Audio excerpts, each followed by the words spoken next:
A very good afternoon to you. You are watching the Forces Sports Show YouTube channel live this afternoon, and we are here at Kingsholm, home of Gloucester Rugby.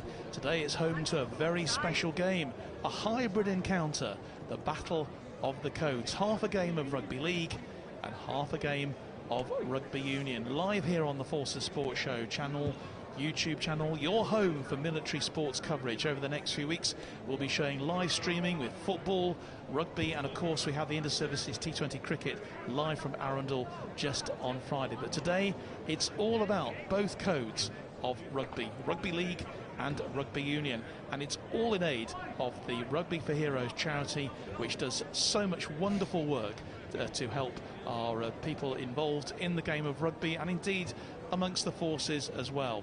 Well, it's my great privilege and pleasure to welcome along our co-commentator this afternoon, who is the director of RAF Rugby, Tug Wilson. Tug, great to be back with you again after such a long time since we were working together, obviously with COVID and all the various bits and pieces that happened. It's great to see you.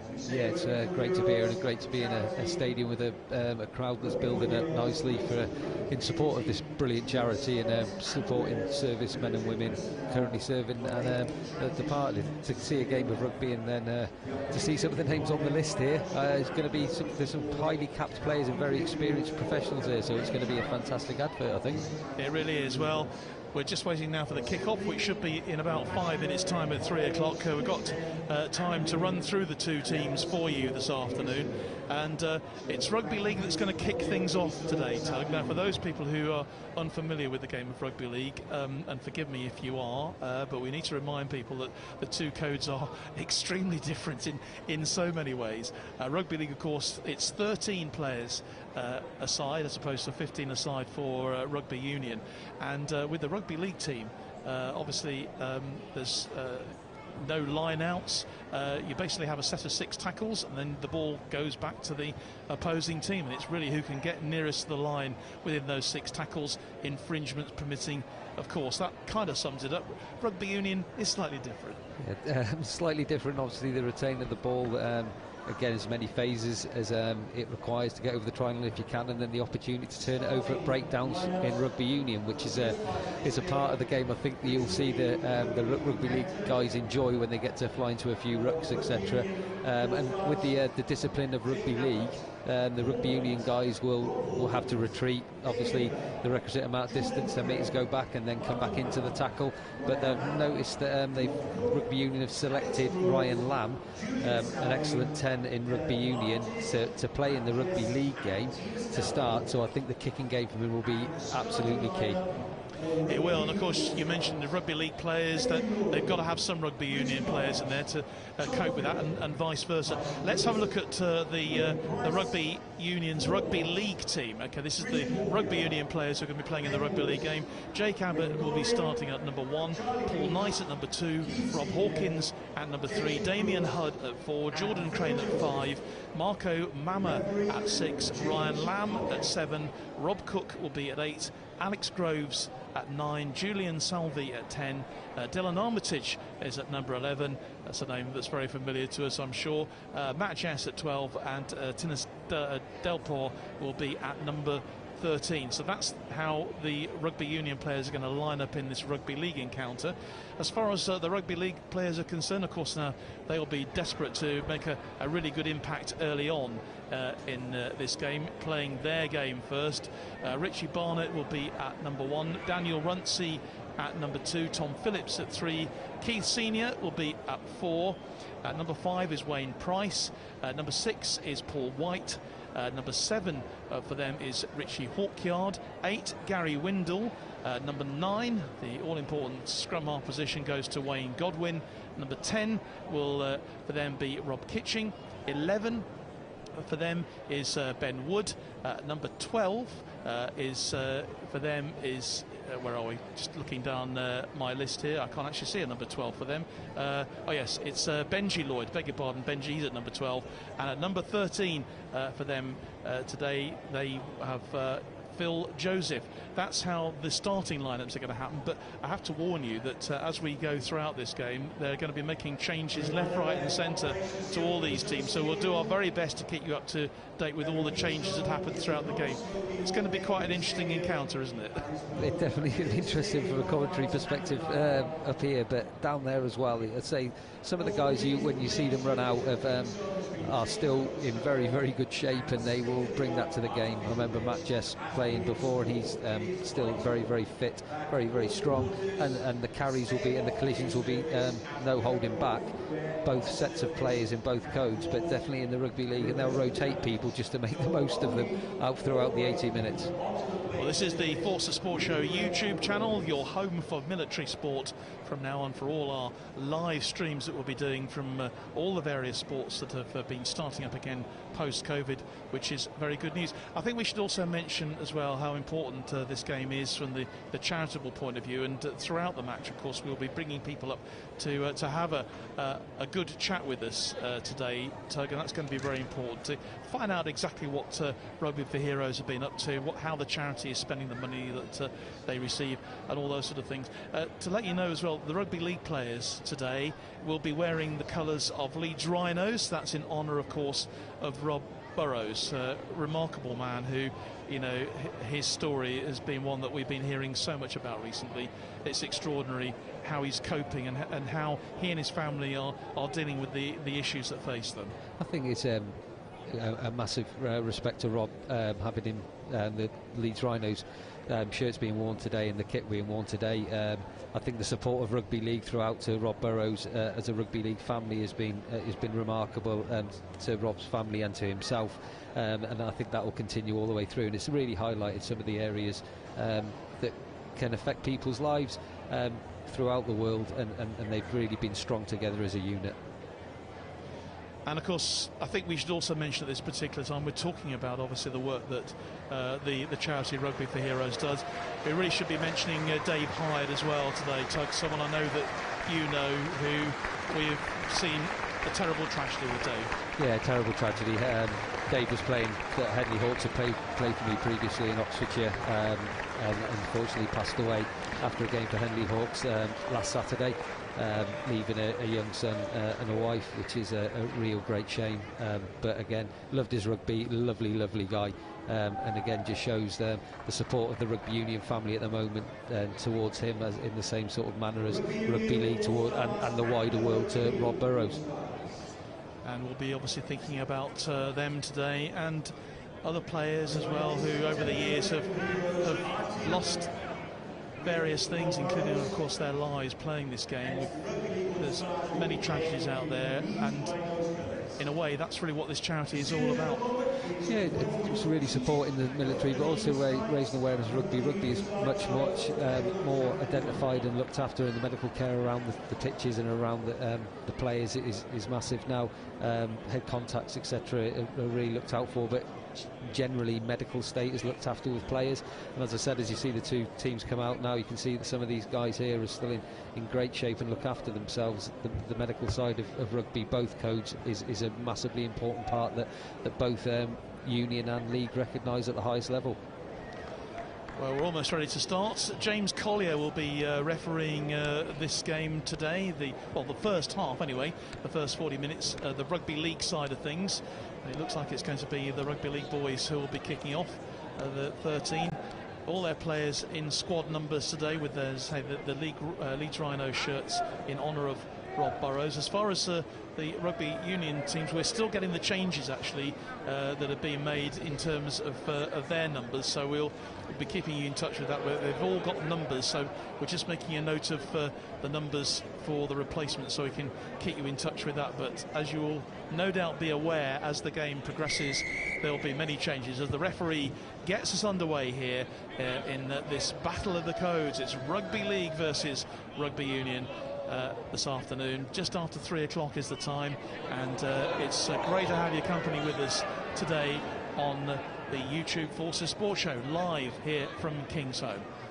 And straight away it's the rugby league boys who are forcing the pressure. A couple of tackles. Remember, it's a set of 6 available then to the rugby league team, and straight away it's on that far side of the field at the moment for the rugby league as they bring themselves into the game. Bit of a drive forward there, and that's 3 tackles out of the 6 so far. This brand new pitch they've got here as well at Kingsholm. It's a 4G pitch, I think, isn't it? And it'll take the players a while to get used to that. Yeah, there's a few older joints out there that have a bit of firm surface, but some good handling already.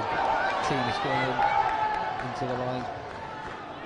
Well, that's nice play then for the union side. Armitage there getting involved, and Hawkins held down inside the 22. Nice ball across to Jess out on that far side. A chance already for the union boys to get an early score here. They're very close to the line, but they're just held up,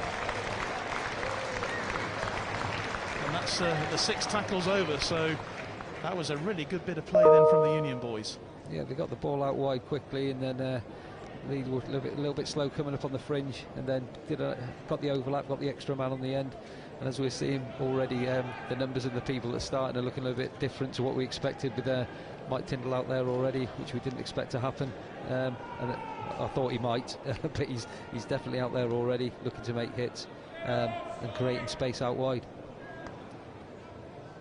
So the league chance to bring themselves out of trouble. 0-0 the score here in this battle of the codes.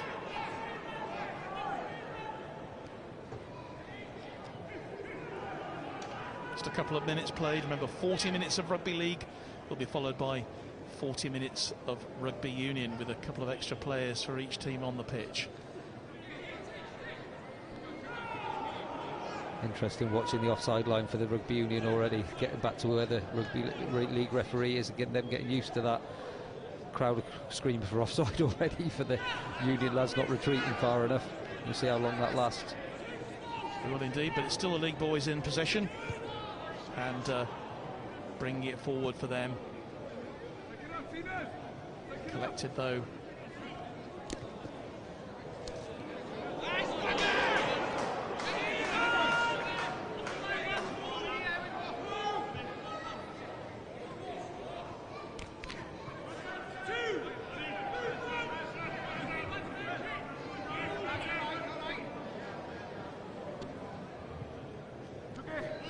Nice bit of play by Knight there.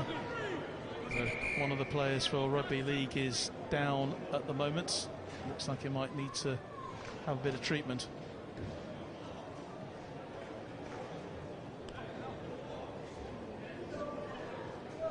Great collision there already with Tina Stelport trying to carry it into the line, then a double hit, hitting him back, lifting him.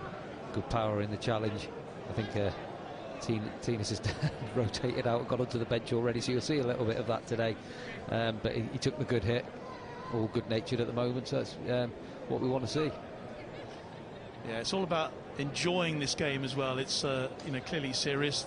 As we said, there've already been 3 encounters between these teams over the years. It started in 2016.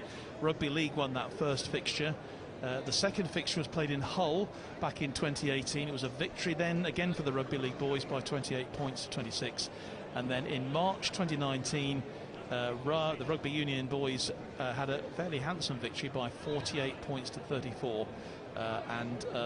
So this is the 4th encounter between these two And there's quite a few players, I think, who have been in action before in this match. And I think it's become a bit of a social event as well as a sporting event. Yeah, the guys love getting together. They love getting together and to raise money for the charities, and that's at various dinners and golfing events that all it's widely publicised and many people can get involved in. But when they get out on the pitch, they're still very, very competitive. They're all professionals of their sport, and they'll take this very seriously. And unfortunately, it looks like quite a little knock straight away, and that just shows how strong they're taking it on the carry and on the collision. Indeed. And a man coming off then for the Rugby League boys. Delport, though, brings it forward, and the chance went for Marco Mama. Takes a couple of players to bring him down.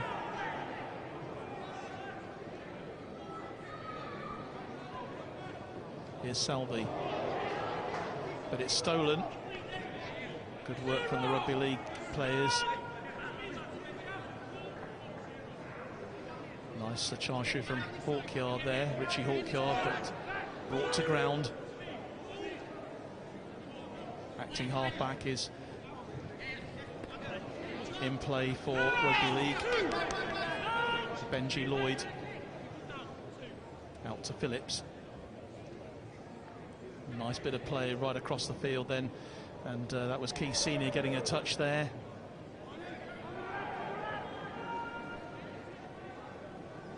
Tyson Lewis on the ground at the moment, back to Senior. And here comes Wayne Godwin. Good defence by Union so far. They're just keeping them within that area. They're not letting them go over the gain line.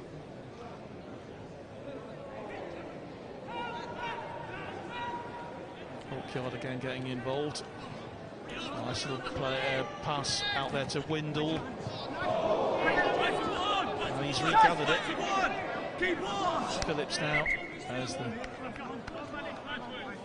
6 tackles is up. I think Ryan Lamb might have done for a deliberate knock on there, to be honest. So could be a penalty, so another set of 6 then coming in the way of the Rugby League boys. And Godwin is taking that one over. I wonder if he's going to have a shot at goal. Got a chance for another set of 6 here. Still 0-0 though, we've been playing here. Just 7 minutes gone in this match.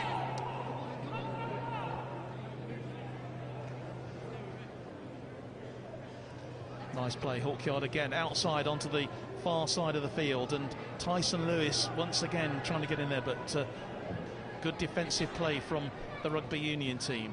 Here's Beach, very close to the line now. Good chance now for the Rugby League team to get themselves on the score sheet for the first time. That's White taking a couple of men to get him down, and it was Damien Hudd in there, the Ebervale player. Grub kick forward, but it's picked up again by Rugby Union and Rugby League rather, and not the ball knocked forward, so that will go back to the referee. Has spotted another infringement, hasn't he? I think as Ryan Lamb went, he covered across there for the grubber kick. He just knocked it on again, wasn't able to collect it, so another knock under the set 6 to come in now, and there's a bit of pressure now coming on the line for the Union boys, and they'll see some big runners. That's a good hit though. Big runners will be coming in now, I think, just on the one out. Good collision. Right under the post. Great opportunity for Rugby League to get themselves on the score sheet. Nice play again from Hawkyard. Senior outside to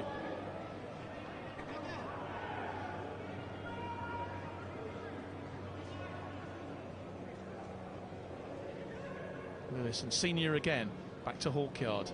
He has the ball now.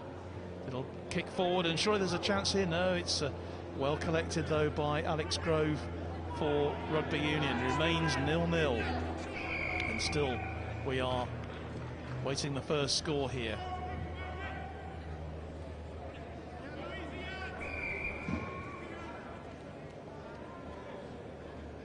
I think Rich Yorkyard was a bit unfortunate. They just got rolled on as they tried to get up and play. The Union tried to do a quick play the ball, and he was just underneath, so he's been penalised, and they just get a little bit of pressure release now.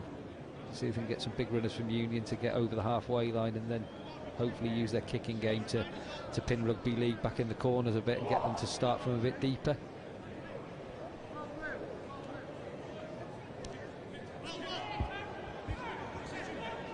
It's so tight, this game so far. No score. We're waiting for the one of these two teams to find a breakthrough, but great defence from both sides so far, with Rugby Union now coming forward.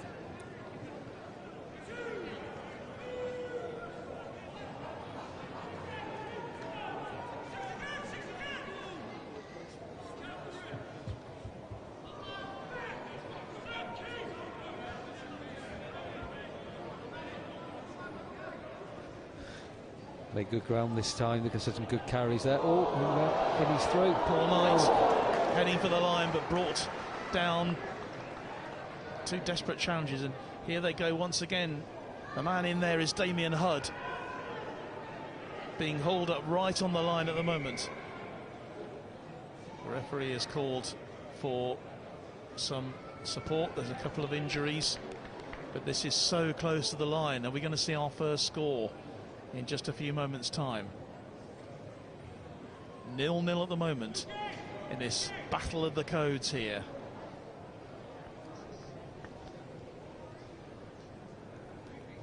Mike Tyndall just got his arm free there and out and tried to offload it to get round, and just as he offloaded got hit quite hard, so it's been working very well for them getting close to the line. That's twice now they've been close.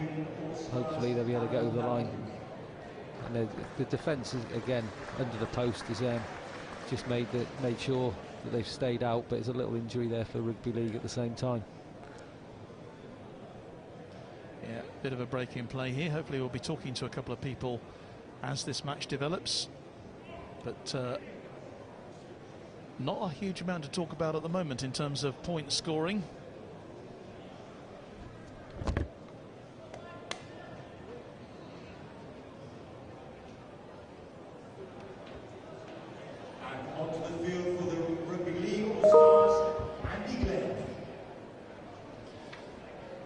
To our announcer Andy Wyman, who is spotting pretty well the changes that are going on at the moment, and throughout this game we'll have changes being made, but the Union boys with a chance now as Rob Cook to Julian Salvi, and the ball goes across field, but it's dropped and not forward, says the referee, so it'll be a handover to the Rugby League All-Stars team. There's Keith Senior there just collecting the ball. He's going to bring it over.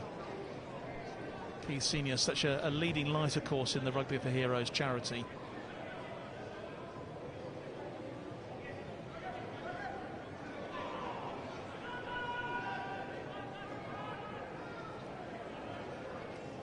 Referee being a bit lenient there with a couple of Rugby Union lads laying on just a little bit longer than maybe they should.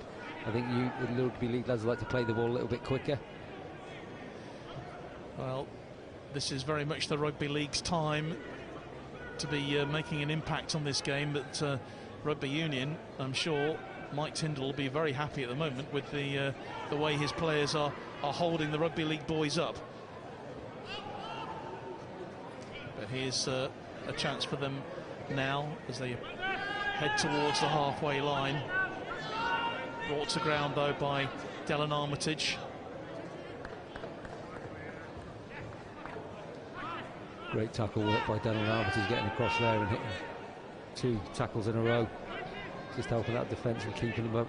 The Rugby League over this halfway, so they have to kick like that.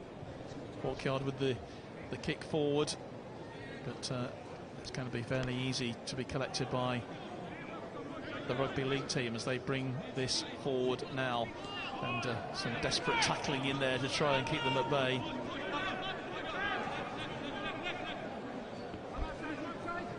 Quarter of an hour played of this first half. Remember, we're playing rugby league rules at the moment.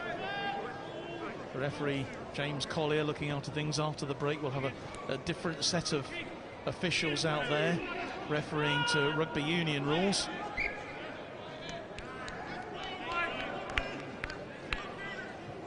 But it's going to be handed over to rugby league once again.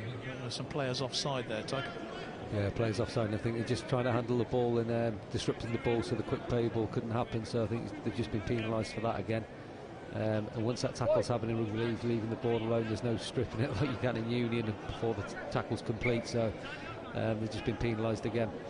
Jason Crooks was the man who got that ball back into play. Very familiar face, of course. And the man who's behind everything at the moment for them, Richard Hawkyard, doing really well. He's still on the ball, looking to find his way through a wall of rugby union players. Never easy.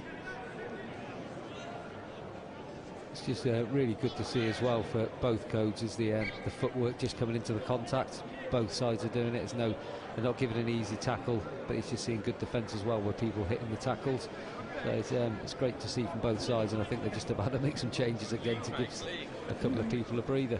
A few more changes. You almost got to have a separate commentator talking about changes here, I think. 0-0. Approaching the halfway stage in this first half of this Rugby for Heroes game, a battle of the codes. There's a right battle going on down there on the pitch at the moment. Nice play by Armitage again, as he's brought to ground.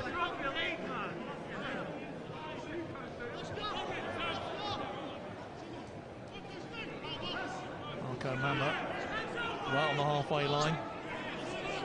Hawkins. Hyde.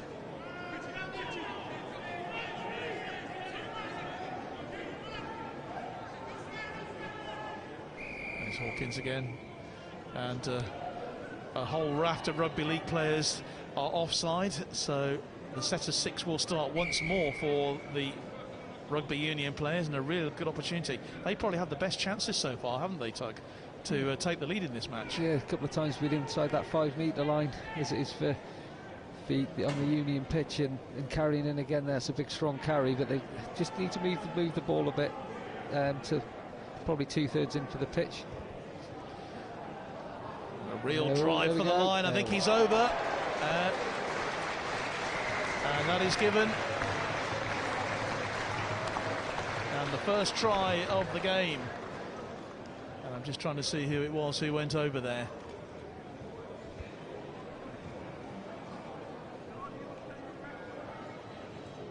Opening try for the Rugby Union All-Stars, we think, scored by Marco Mama.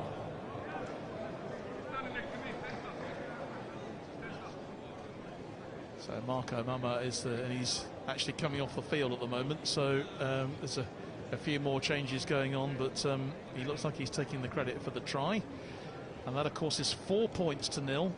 But even though the scoreboard says 5-0, it's 4-0 if we are doing rugby league rules here. One assumes this is the scoring is rugby league, so it's currently Lamb's conversion.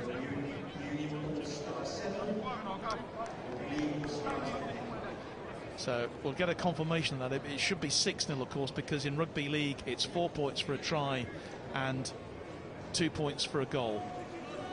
We'll just try and get confirmation about how they're doing the scoring, because that's clearly very important when it comes to totting things over. They're playing rugby league rules. It should be 4 points for a try and 2 points for a goal, conversion or a penalty, 1 point for a drop goal. In rugby union, of course, it's very different. It's 5 points for a try, 3 points for a penalty, 2 points for a conversion. So although the scoreboard says 7-0, it should actually be 6, in our opinion, Tug. Yeah, that's right. I think they do split. They did last time. They split it over the 2 games and did correct scoring, so it did give Uni a slight advantage. But they might have levelled that out in the rules for this one. Possibly. All 2 people with the same ball, and that's a knock-on right on the line. So a chance for an instant response then from the rugby league players. to get themselves back into the game. Just awaiting confirmation about how that's going to be scored at the moment.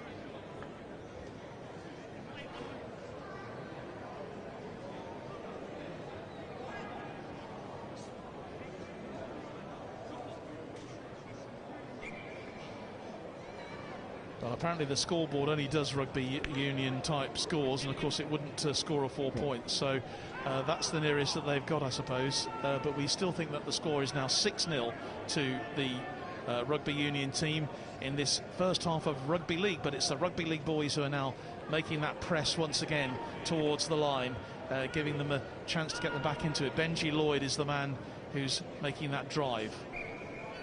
And offside again. Yes, was there an infringement there? It looks like it was it's an infringement. I think we go ball over to the union. I think there's a either a little knock on or a disruption at the play of the ball by rugby league, so they've lost over to the union, and league won't want to be going into half time or too long with no score on the board as they transition over to the rugby union side, so they'll be wanting to get some points on the board fairly quickly, I would think. Okay, we're just going to check with Alan Lamb, who's the man behind this competition today, how the scoring definitely is working. We'll stick with 6-0 at the moment. It may change, who knows, but the way we're going at the moment, we make it 6-0 to the rugby union team if we're playing rugby league rules. But as the scoreboard doesn't do even numbers for tries, as you would expect, it's open to question. Maybe they're going to level it up, as Tug suggests, but it's the rugby union team with, on the 6th tackle, have got the ball clear, ball bobbling about all over this brand new pitch. Lewis picks it up for rugby league. Great example of Ryan Lamb's boot there, as he's put it into the corner quite early in the tackle count, but really pinned rugby league back and making them work hard to get back and then be able to play the ball themselves. But here's the chance now for Hawkyard, who's really been the playmaker so far for rugby league in this match. Nice bit of play from Senior with the offload as far as Crooks. Opportunity now for Paul White. Spreads it wide onto the right-hand side here, and a chance then for rugby league, but good tackling. The ball's out of play, and it was Benji Lloyd there who had the chance.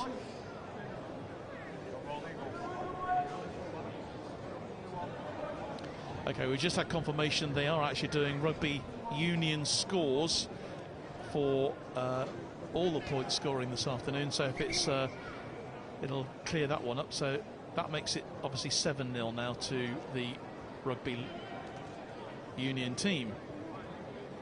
5 points for a try, 2 points for a conversion, and if there's any penalties, it'll be 3 points, and 3 points for a drop goal as well. In rugby league, when you get 1 point for a drop goal, so the confusion is over. Yeah, I think balancing out the scores, because I think Keith Senior had mentioned it made it a little bit unfair if they were scoring multiple tries and penalties and conversions in the league, and they were always going to be points deficient, and then the Union would come out in the last games and all of a sudden be getting 3 and could catch up their scores quite quickly. So it does make sense, I suppose, and they say keeping it at 1 score at the moment is good. Good offload. Nice offload then for rugby union, and this is Damien Knowles on this far side, on this near side of the pitch. Oh, there's a bit of fisticuffs going on just down here in front of the main stand, but a chance now for rugby union to increase their score even more, and it's Paul Knight, and he's brought down just by the line, but there's a great opportunity, and a charge down. Well, the charge down there from Jason Crooks, not liked by the players or the fans here, and that will be brought back.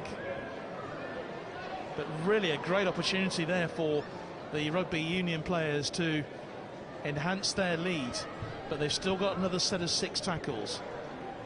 Yeah, I think there's going to be a discussion there with Paul after the game, because he went for the corner and backed himself against the full-back, and when he had a 2-on-1 with a simple pass, decided to go for the line, but due to the deliberate knock-on that was try saving, it gives them another whole set of 6. It does, and it's Mama on the ball to Salvi, and the charge for the line, and the man wearing number 15 once again.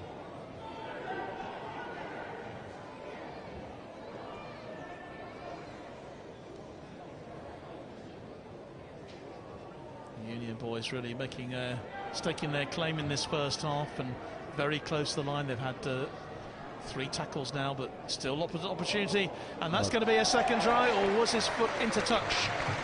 They're just checking over there on that far side. It looked like a try's given, and it's a second try for Rugby Union.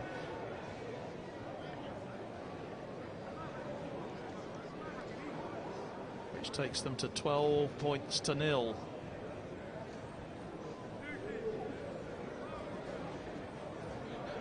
There's great hands out there coming onto the ball really fast on the fringes, using that 5-metre channel just to attack, draw the players in, and then just a simple little offload to hit onto the edge, and touch judge flag doesn't go up, so the referee gives the try.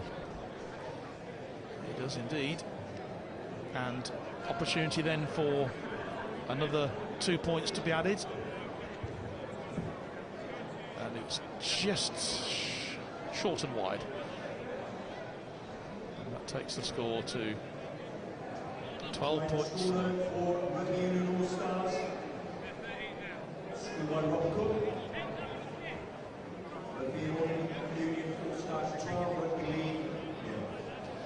So Rob Cook with that second try confirmed as the scorer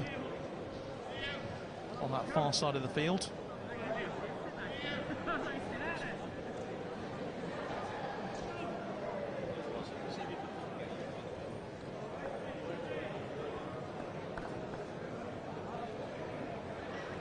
It's interesting to see the benches down there with some of the senior players, and more Cat Rugby Union and the Rugby League guys.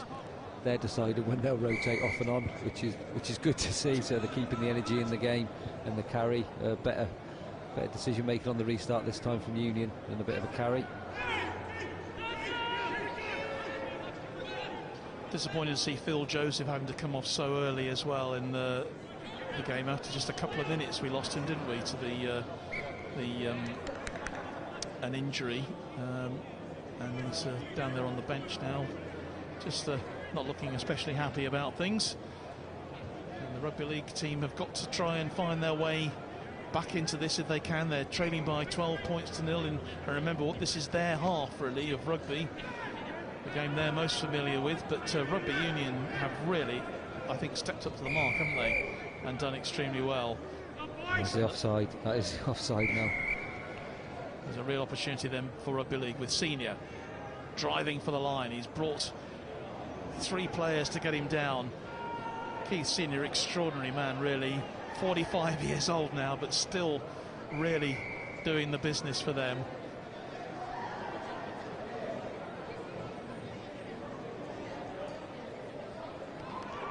It's Tyson Lewis going for the line. They're just being held up short. Keith Senior, great.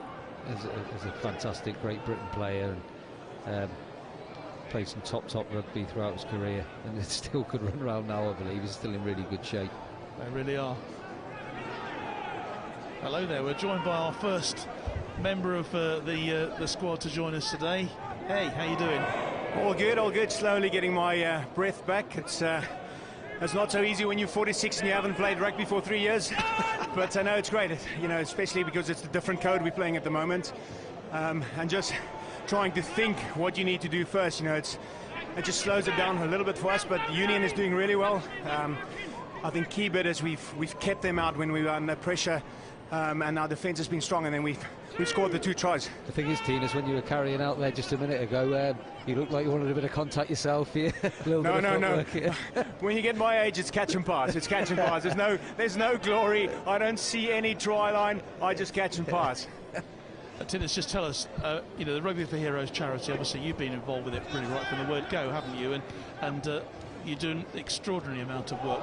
Just to sort of break off this, Dylan Armitage is heading for the try line again. He's not showing his age either really today, but you know, the charity is doing extraordinary work, isn't it?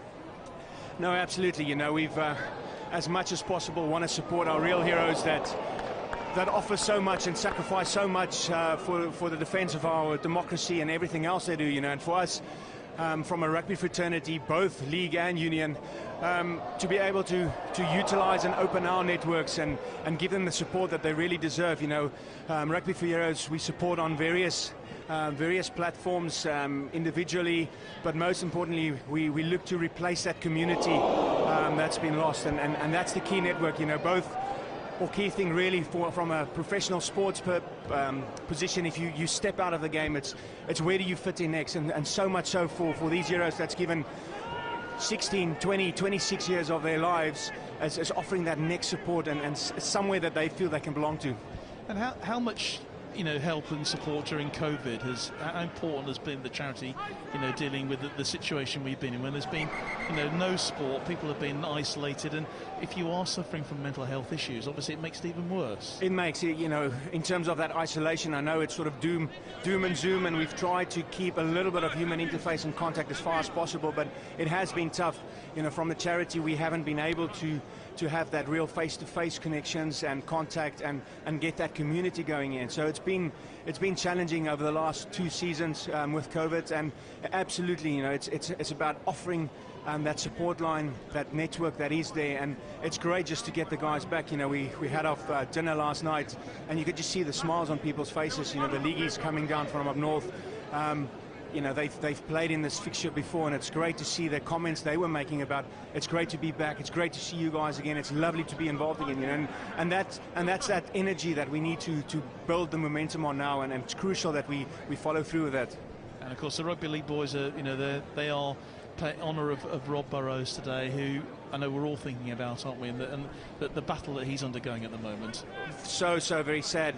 You know, Rob Burrows, Doddy Ware, my personal friend Huis van der Westhuizen, before that's passed out, but these are the guys that are the public figures. You know, we think about the thousands and thousands of families that are affected, and it's not just the person having to fight the challenge of motor neuron disease. It's also that family that look after them and have to care for them, because they come to stages where they need that permanent care. And you know, it's very tragic. And you know, fair play to the likes of Doddy Ware, to the likes of Rob Burrows, especially for leaguers.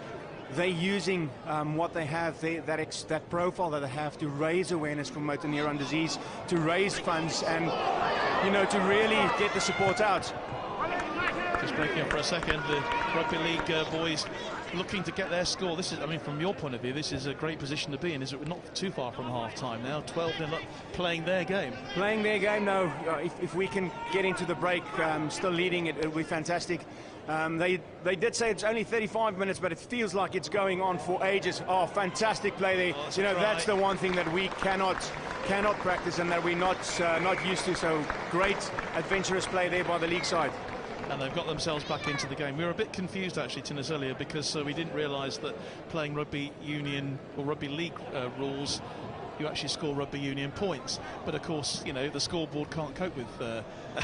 No, you know, it's confusing enough for us on the field. You know, don't try and change the scoring. So I think just you know, to find something that's a similarity between the two sports in terms of the scoring, it just makes it easier to track where we are. It was a great try there for White, and an opportunity, of course, for Rugby League to put another 2 points on the board. 12-5 the score at the moment, and the man coming up to take the conversion is Richie Hawkard, who's impressed me so far. What about this pitch? You know, you're obviously used to, you know, gentlemen of a certain age used to playing on grass pitches, not this plastic stuff. No, it's I haven't had a lot of experience on the artificial turf, as you said. I'm more of a grass and mud man and grown up on there. But no, it's. I think if you look at the wider goals for artificial pitches, it's the durability, it's the accessibility to it. You can have more than one game on a day, you know, so you don't have to yes, you've got to save the pitch in certain, they've only got certain hours, but you can have festivals. You can really use the pitch, utilize the pitch a little bit more, and it does lend itself to a bit more of an attacking game. It's harder underfoot. But yeah, no, as a traditionalist, you do like the old mud stain rather than the carpet stain, you know. Or the old blood stain as well, I think. Tinnis, it's wonderful to talk to you today, and thanks for joining us here. I know you'll be preparing for the second half. How long do you reckon you'll last? No, I'll you know, go as far as I can go. Luckily, it is rolling subs, and we can roll on and roll off, and you know, and that's the great thing about Veterans Games. And thank you guys for supporting us today and bringing this to a wider public, and hopefully keep raising the profile of the Battle of the Codes. Live on our Forces Sports Show YouTube channel, Tinnis Delport. Thanks ever so much. Great to see you, and good luck for the remainder of the game. We'll maybe talk to you later. Thank you very much. Nice one. And so we'll be talking to as many people as we can, obviously, during the course of the game, to bring those maybe players who are having a bit of a rest in between their exertions. There's a few that are looking up here and looking at Tinnis, those now strolling back down the stairs, and probably thinking they could do an interview rather than out on the pitch. But again, there's still some really good shots going in good few minutes into the game. There's a couple of times that some of the players have been holding their hamstrings, and they've been a bit more lenient with the rules with that. But again, there's no letting up in the contact. There's no letting up in the play the ball. So it's something they're really enjoying, as you can see. Well, we're just that's why I'm afraid it's close. Yeah, they were actually loitering with intent there. But yeah, we've only got a couple of minutes left in this first half, with the Rugby Union team having scored a couple of tries through Marco Manna and also Rob Cook as well. One of them converted to make 12 points, and Paul White with a try converted for them by Richie Hawkyard. So 12-7 the score at the moment. Rugby League would very much like to, I'm sure, get themselves on the score sheet once more before the half-time whistle blows, and we switch over to the code of Rugby Union, because it's going to be harder for them, obviously. Although I'm sure quite a few of the Rugby League players there will have probably played the 15-a-side game. Yeah, there's a couple of guys in there that have played Union even up to sort of international level, but definitely at Premiership level, as the codes crossed over a good few years ago now. The actual first hybrid game I remember watching between Wigan and Bath many years ago. Phil de Glanville, etc., playing on one side and an excellent Wigan side. So it's again, there's such a crossover of players across coaching and the playing formats over the last few years, whereas before they were very much separate entities. But it's a good kick again, just to pin the Rugby League guys in the corner. Great take then from Benji Lloyd. That was really important, wasn't it? They've got a long way to get out from there now, so they'll want to try and pin them in. Well, during the half-time interview, we'll hopefully to be talking to a few more people here who are making this day very special, making it possible. We've got Alex, our assistant producer, running around. He's going to be, I think, the fittest man on in the ground here later on this afternoon. But an interception, and it's a chance for a try, is it? I think the referee might just give it. I think it came off his head, of all things. He's given the try, and, well, everyone stood still except the man who's the try scorer, and I believe it's Marco again who has got that second try. It was Rob Cook. Yeah, Rob's rushed out the line there to try and make the hit and keep the pressure on Rugby League, but balls end up hitting him on the head, and everybody stopped apart from Rob, and then he dropped goals his own try. So 19-5 is. So that's Rugby Union 19. Rob's just headed the ball, scored the try, took the conversion as a drop kick because he wanted to, and now he's asking to be rotated.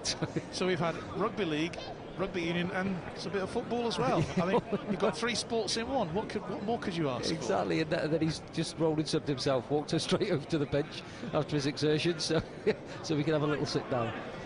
19 points to 7. The men from Rugby Union lead the men from Rugby League in this battle of the codes here this afternoon at Kingsholm on our YouTube Forces Sports Show channel, live with you from Gloucestershire.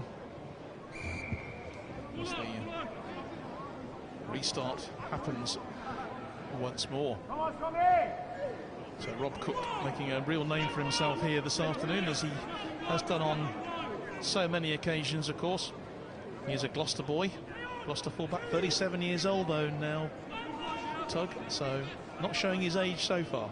No, he's not showing his age, and just having that little break at the ball and go through. But he's been involved in the game, and most of these guys want their hands on the ball. They want to be involved. You see the big carry on the restart then, and they want to spread the ball around and make it entertaining. Some good handling again at the side of the channel there. Just into touch. Yeah, it is into touch. I have seen Mike Tindall, but he's obviously not playing today. I think he might have picked up an injury, didn't he, in a game last week. I think he's just gone back out there, to be honest, and I think that's him just rotating. He's just rotating, yeah. It's getting harder and harder. Welcome along to Jordan Crane, who joins us now up here on the commentary point here at Kingsholm. How's it going, Jordan? Yeah, tough. I think I played my last game 2 years ago, so not played a game since. So playing rugby league's a nice live to get yourself back in. I mean, that was quite a try that we just saw a few moments ago from Rob Cook. I mean, he headed the ball, and quite fairly the try was given. And it's given you a very nice little cushion as we approach half-time. Yeah, I think he meant it, so it's always good. But no, I think we spoke about before the game, just trying to stay with him in the rugby league, which we've managed to do. I think Julian Selva's made about 100 tackles and 100 carries out there, so that's always helps us. But no, it's good fun. You enjoying it? Yeah. It's interesting. I'm going to enjoy the union more, I think. Well, you'll have a chance to get your breath back, of course, at half-time, and I'm sure everyone's looking forward to that. But your rugby union boys are really taking to this game extremely well. Foot into touch there, unfortunately, which denied Ryan Lamb, and I think that is the half-time whistle going here. Really exciting first half, but what a great occasion this is, Rugby for Heroes, the battle of the codes, Jordan. And it's all for such a great cause, isn't it? Yeah, no, brilliant. I've done quite a few bits for Rugby for Heroes over the years. Been really good, and then for Rob Burrow as well with the Rugby League. It's a real good cause, and good to see some people come out and support it. So brilliant. Getting back together with all the guys that are out here, Jordan, and sort of Dellen and all people like that. You've got a lot of people that have played a lot of rugby out there. Keeping yourself fit and then coming out onto this 4G track. How are you finding that out there? Yeah, no, I didn't like 4G when I played, so I hate it even more now. And the extra 10 kilos I've put on since retiring is definitely not helping. Well, Jordan, we'll let you head back down because I'm sure you want to take in the team talk from Mike at half-time, but great to see you. Thanks so much. Thank you very much, guys. Cheers. Good luck for the second half. So Jordan Crane heads off to go and take in the team talk. Okay, we're going to have a spin challenge, whatever that is, and we'll look forward to seeing that. And obviously we're going to have a few more people to talk to. Hopefully we'll talk to some of the rugby league boys as well during the second half here at Kingsholm. And I think it's really been a very interesting first half, and particularly good for the rugby union boys. Yeah, they've done really well out of that half, to be honest, going in 19-7 at half-time, having played the opposite code, as Jordan's just said there, just to get the legs going again on this track, and he's really looking forward to playing in the rugby union part of it, and he will be a handful for that rugby league side, especially with the line-outs, etc. He's a great advert for rugby union, that, and always has been. Has only been playing, stopped playing a few years ago, and it's again 10 kilos or 10 that he said he's now carrying is probably 10 kilos that are going to be very worthwhile in a maul, etc. So to go in ahead they're going to be really happy with that. But equally, as you said before, the rugby league guys are going to be, I think they'll be quite content to have a go at them mauling and quick rucks and things like that. And it's quite interesting looking down on the pitch at the minute, as we can see, is some of the rugby league guys having a massage on their hamstrings, etc. from running around on the pitch and just trying to get back going. But yeah, a different kettle of fish altogether now. Work to be done, I think, for the players there, and Hopefully we'll get a chat a bit later on with Mike Tyndall as well. And you know, this is a you know, an opportunity, of course, for a bit of a get-together for the players to get to know each other again. Maybe haven't played for a while. Andy Wyman's joining me now, who's doing the ground announcing today. Andy, I think we've had a few issues getting hold of the players and the numbers, and you're doing a grand job actually spotting all the replacements who are going on and off the field. Well, I think I am. I'm certainly using the numbers we were given, but I don't think there are any guarantees of that. No, I mean, I must admit, I thought that Tinus Delport was wearing number 13, but he's wearing, obviously, a very familiar figure wearing... Now you've disheartened me. I thought the league boys were the organised ones and the union guys. Although they did tell me the number 17 was a spare, and then he trotted on. So. Yeah, exactly. So he's called spare. But, I mean, that's all part of the fun of today, to be honest. Yes, you know, and it's great to have a decent crowd here into Kingsholm. It's got a bit cloudy here in Gloucester, but, you know, a good turnout, and it's such a great course, isn't it? Yeah, it is a fantastic cause, and I think that's the reason for the turnout, obviously. And the thing is, these guys who are out on the pitch, it's pretty full-blooded, isn't it? I mean, there are some big contacts, and you can see that they want to play the game at an intensity that it deserves, really. And I mean, I'm looking at somebody like Keith Senior running around, and I'm thinking that guy looks as if he could still be playing seriously now. I mean, he's really fit. He's 45 years old. Is he really? Yeah.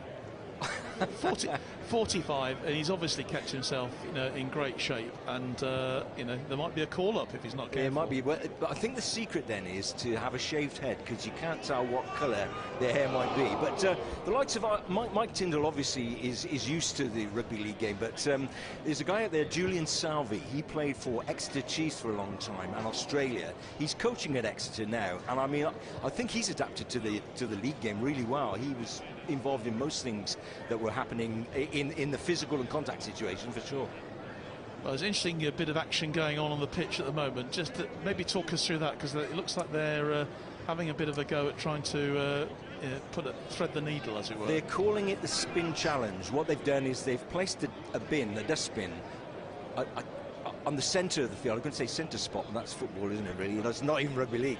And they're trying to spin the ball from the 10-metre line into the target area. I'm not sure what the prize is, but it looks as if they may well have given up the ghost there. I didn't see a score. There wasn't one went in there. There was definitely not a ball dropped in there. I think it was a bit of a disaster, so we'll maybe draw a veil over that.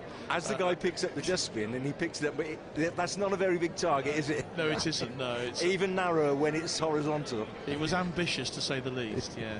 So tell us, I mean, Rugby for Heroes clearly do a fantastic job, don't they? And we had Tinus up here a bit earlier on, really talking about the massively important role they have to play.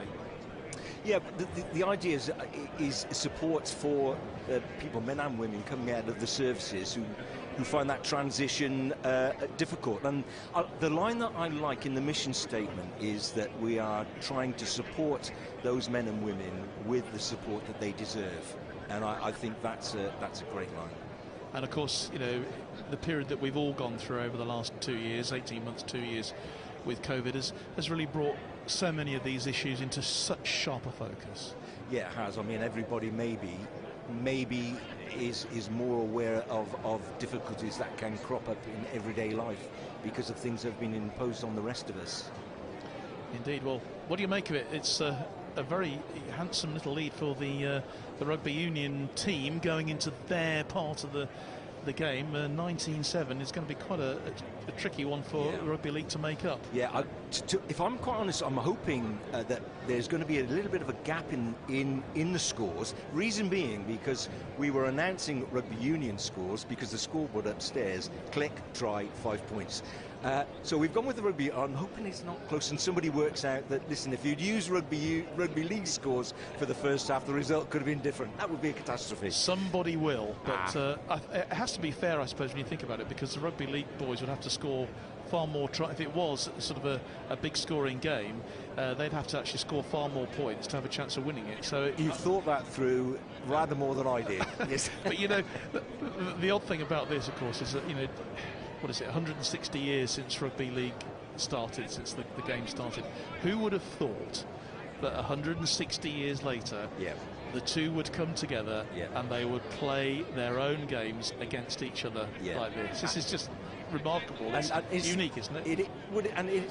I remember Bath played Wigan, I think, a few years back, and then Wigan went to the Middlesex Sevens and played, and actually just swept the floor with it, really.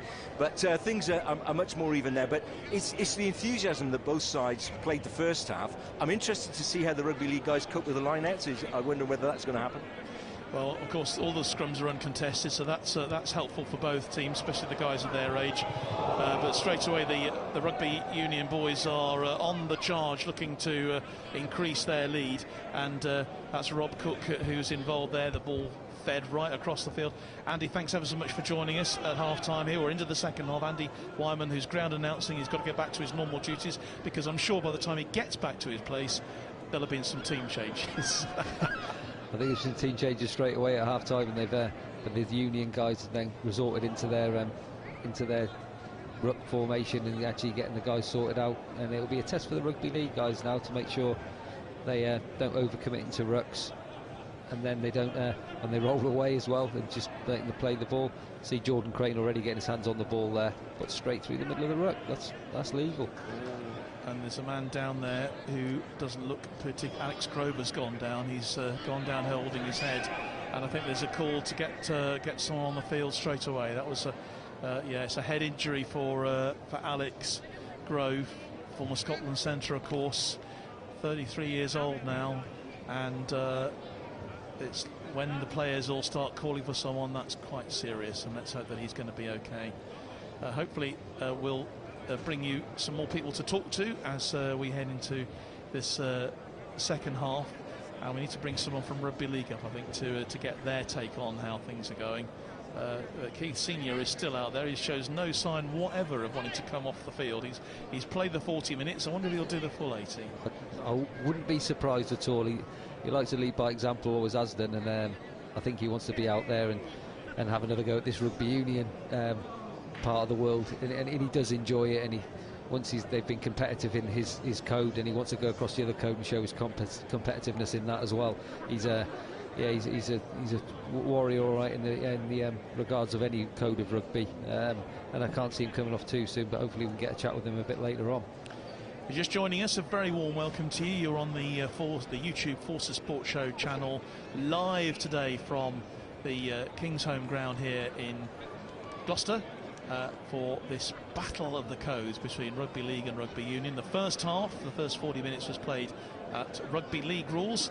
Rugby Union boys coming out on top, 19-7 they lead at going into the second half.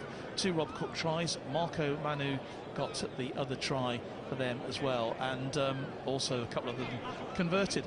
And it's going to be looks like our man is okay, which is it's good to hear. Looks like Mike Tyndall is taking his coming back off the field again, and play resumes with the Rugby League players trying to force their way through. They haven't got to worry about 6 tackles anymore. All they've got to worry about now is releasing the ball when it's on the ground. But starting off in the way they set off with Richie Hawkyard, who impressed me, I think, probably the most in terms of, certainly trying to make the play for the Rugby League team. Well, definitely. He was sniping all over the place and looking for gaps and running things. And I think they're playing with basically two nines, and then Richie Hawkyard's going into 10, and he's distributing the ball very well into Keith Senior, who will have a bit contact in there, but they're clearing the ball, they're retaining the ball, so they can get numerous sets of face. Don't have to get up after 6 tackles. They can numerous sets, and they're doing well at the moment. Which do you think is the hardest to master, if you're a Rugby Union player playing Rugby League, or if you're a Rugby League player playing Rugby Union? That's probably an unfair question, because I'd probably be a bit loaded, definitely.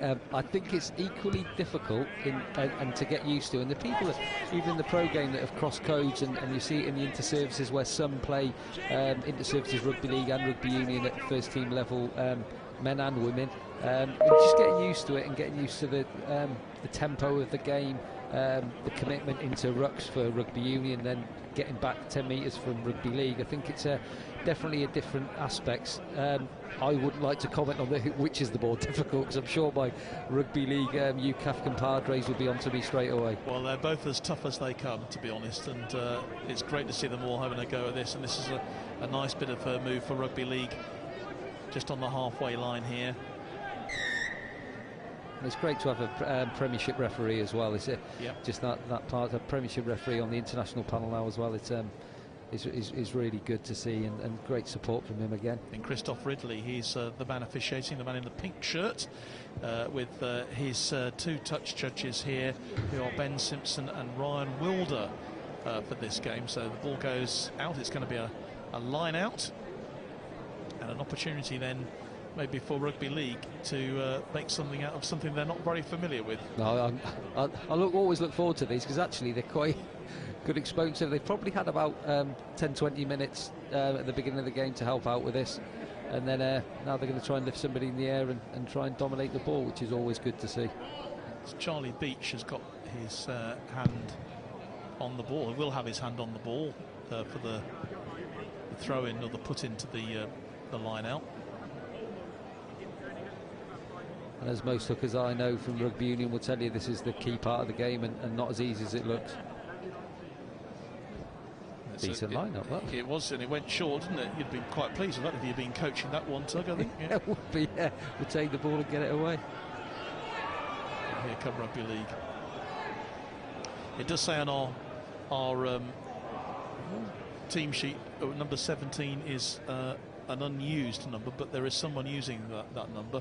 The man on the ball at the moment for them is number 25, Jason Crooks. Goes, oh, it's dropped. Keith Senior drops it. I'll be very happy with that. The referee allowing play to go on the ruck fall, but it's come out for Rugby League. Dive through for the line. Charlie Beach there once again involved.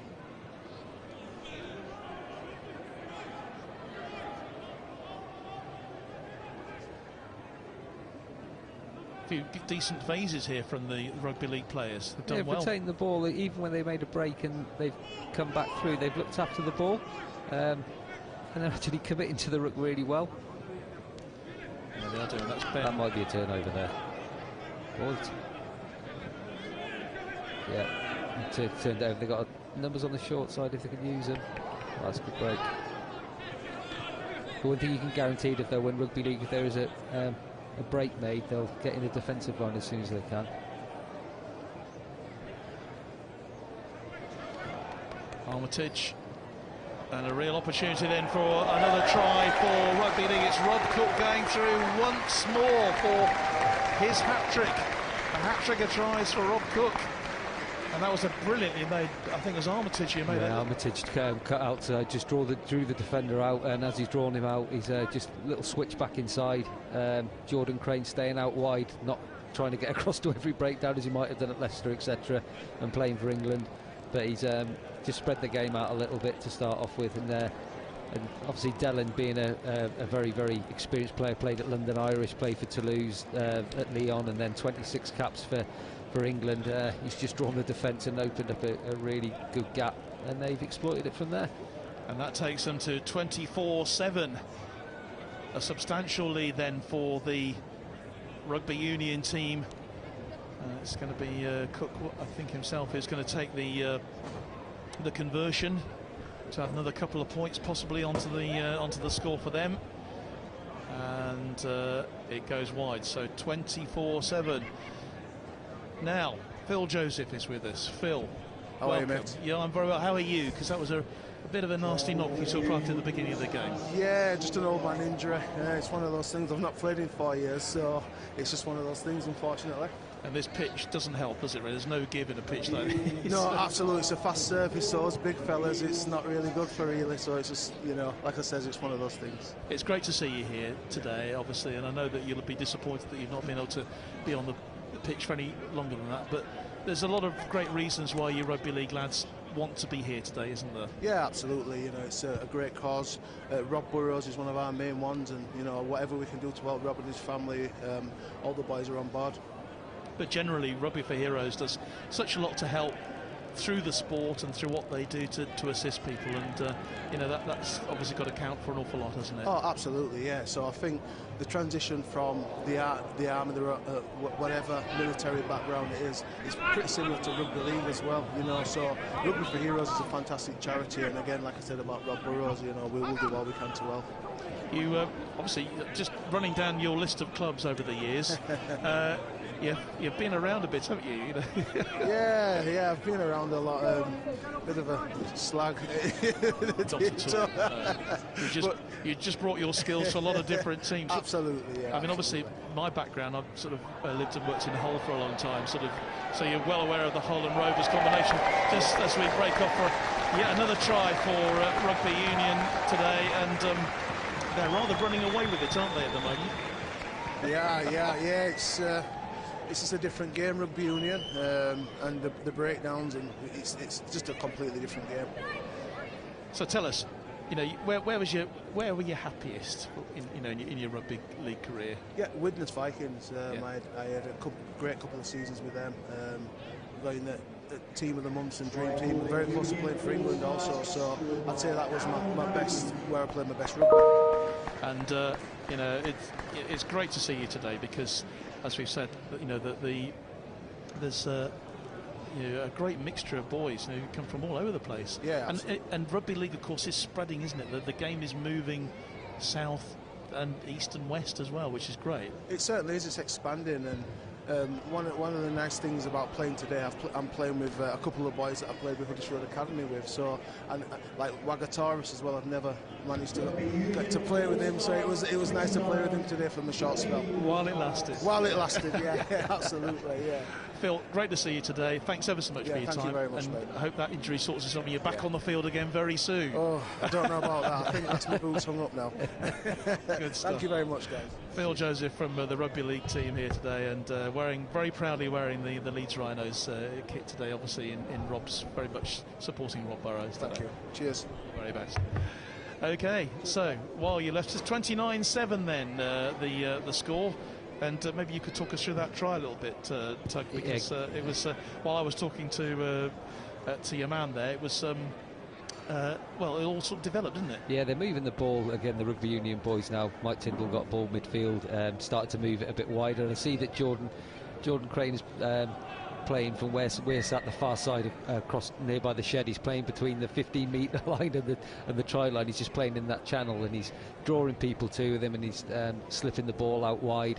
And they've got some good pace out there, but he's a big ball carrier anyway. Jordan is a good rugby player, both codes, and he just created some more space out wide outside him, pinned all the defence in, and off they went. Some in the corner, the Rugby League came across the Rugby League guys came across to try and push him into the edge, but it was a lovely bit of handling, so they went from there. It's good rugby. It was indeed, but Rugby League coming back. They're not going to give this one up yet, and it's a great opportunity. Sure, they're going to be in for the try, and that's going to be Jason Crooks, who's over for a well-deserved try for Rugby League to bring them back into the match. 29-12.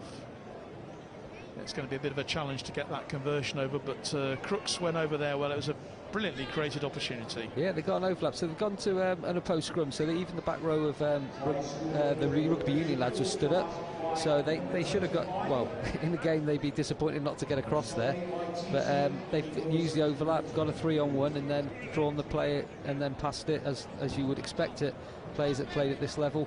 And to be fair, I know this looks difficult, and Ryan Lamb struggled with a couple of kicks earlier on, but I back Richie Hawkyard to actually get this the way he's been playing. He has been playing well, and he'd love to get his name on the score sheet here.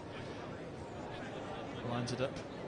Oh, and the ball's dropped off the support again, so we're going to have to do that again. I suppose it's difficult. You can't really dig that into one of these artificial pitches, can you? No, so they have the support, but the support that he's using is probably a Rugby League one. It is a slightly wider ball. This is a different trajectory. Oh. Didn't have the direction at the distance though.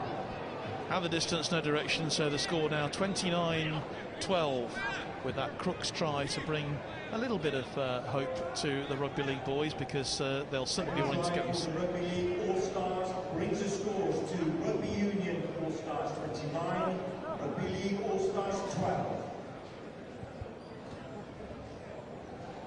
I think Mike Tyndall on the sideline there is just asking why we ended up with a 3-on-1.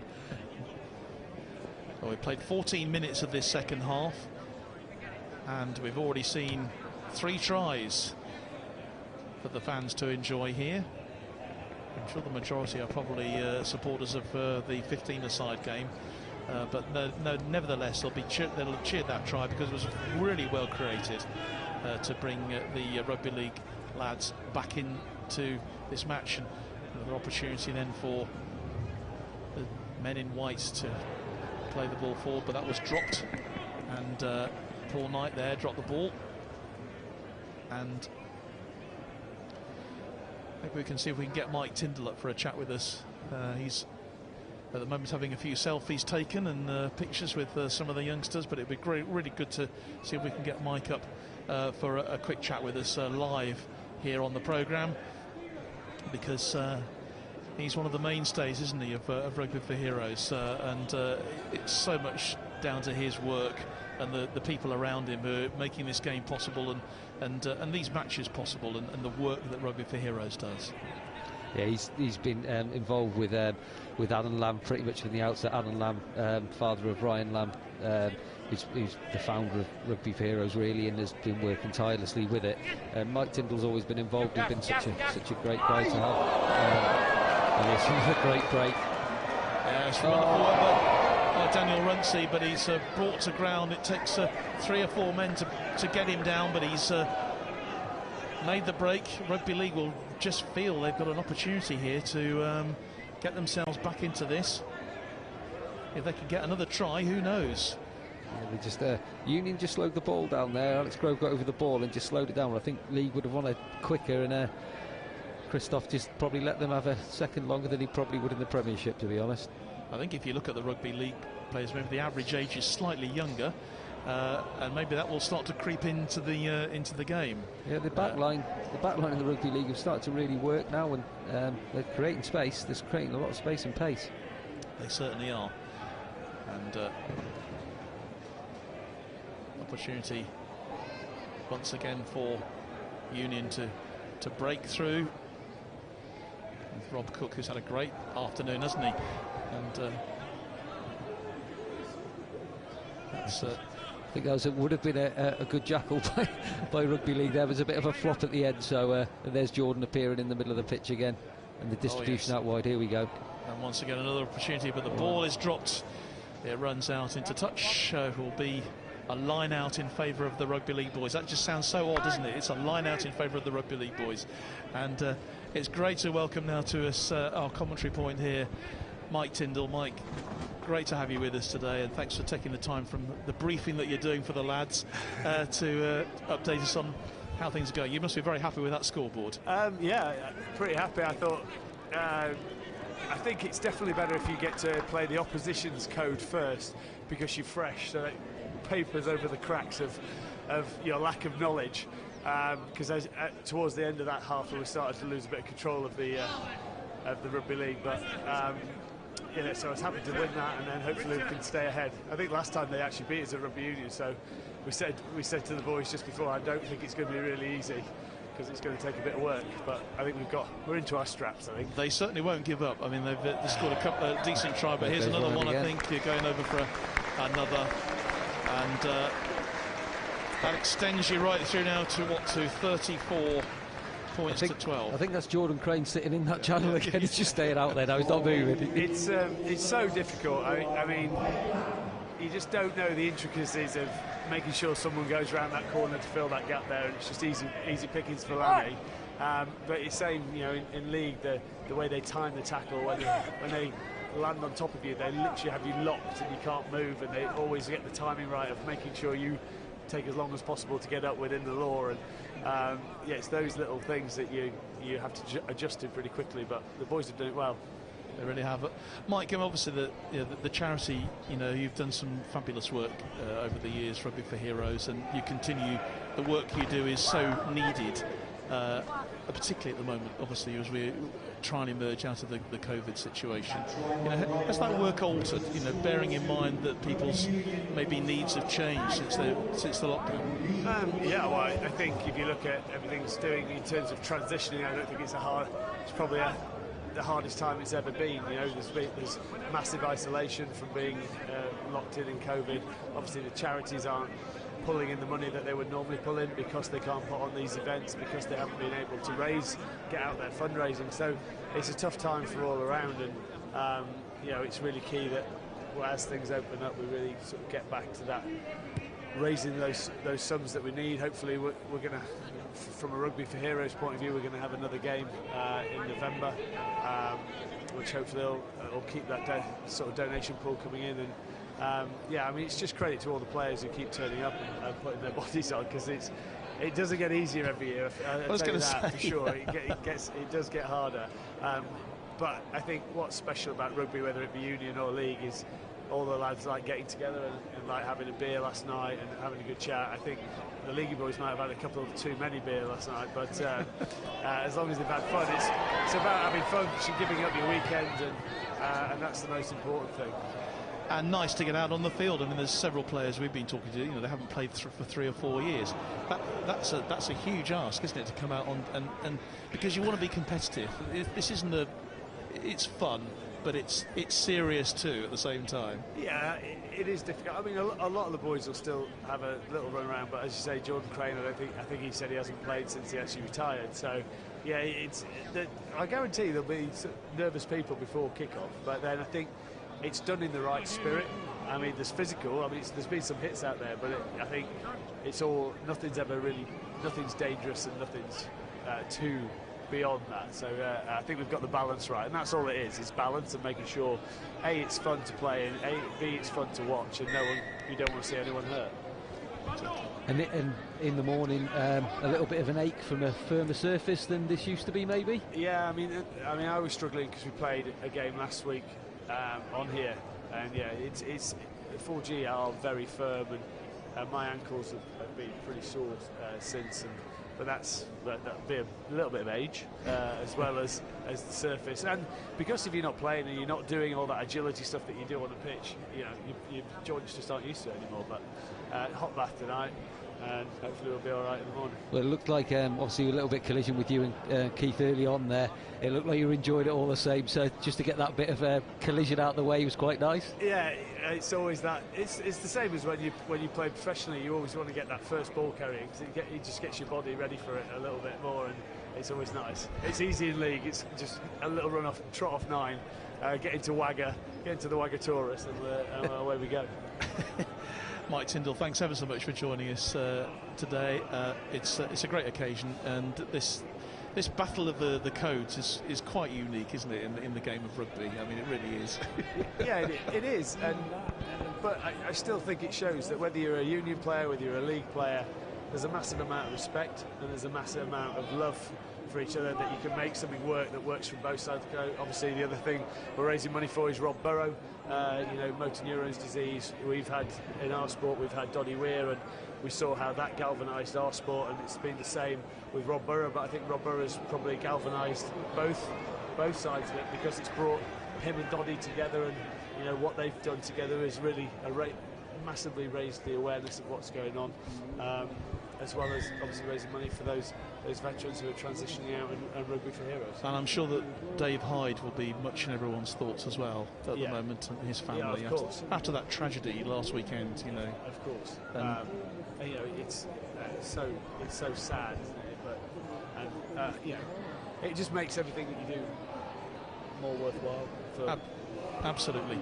It's all totally worthwhile. It looks like we might have another try for Rugby League. Is it being held up? It's over. There's a massive pile of bodies. And if you can work out who scored there, then I'll be... Yeah, there's... I don't even think Christoph knows who scored there. He doesn't really mind, so that's good. And he's right on top of the action, but it's It's a try for Rugby League. And it's really good to see as well where the guys have walked up to him and said, really? You sure? Still challenging it, so it's good. Well, Andy reckons it was Rob Beach, our ground announcer, and I'll stick with that. Take that.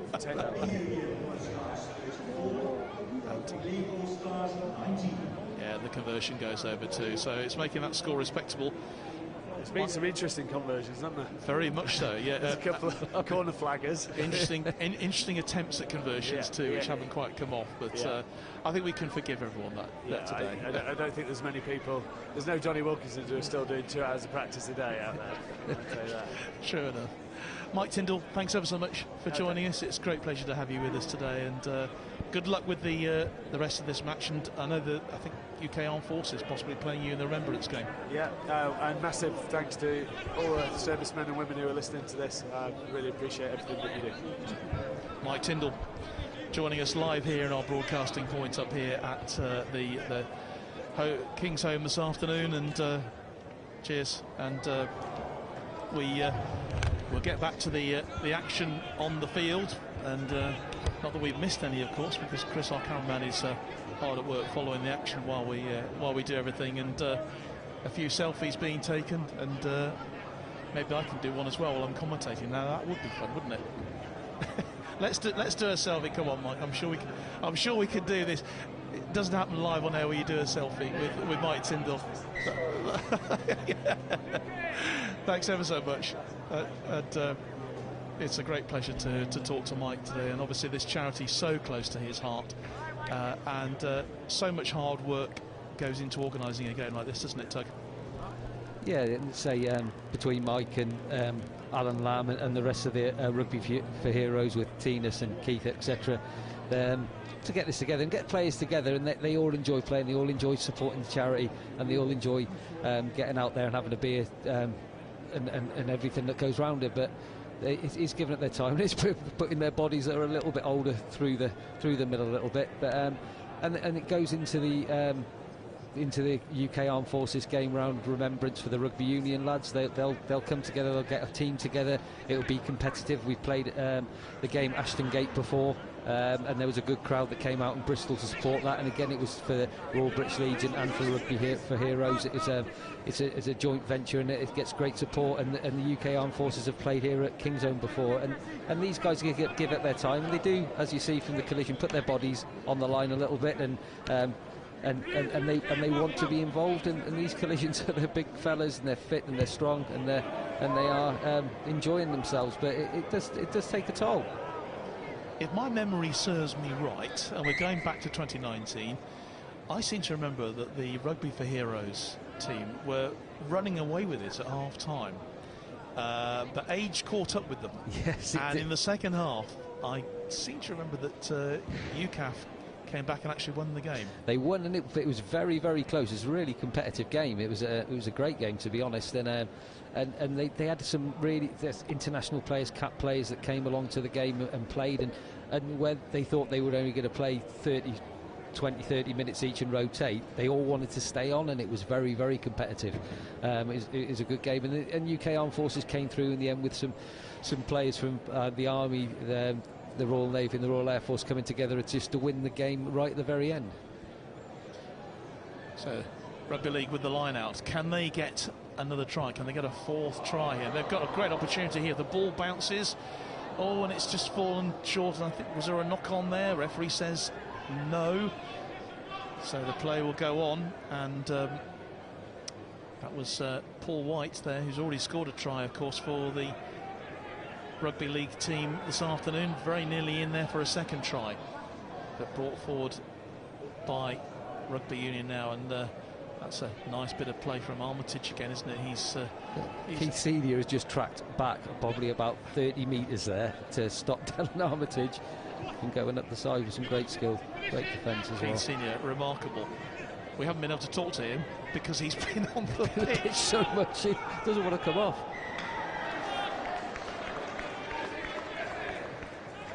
There's great respect as well for both of these teams here today, and You know, they're putting on a really good show of open rugby, aren't they?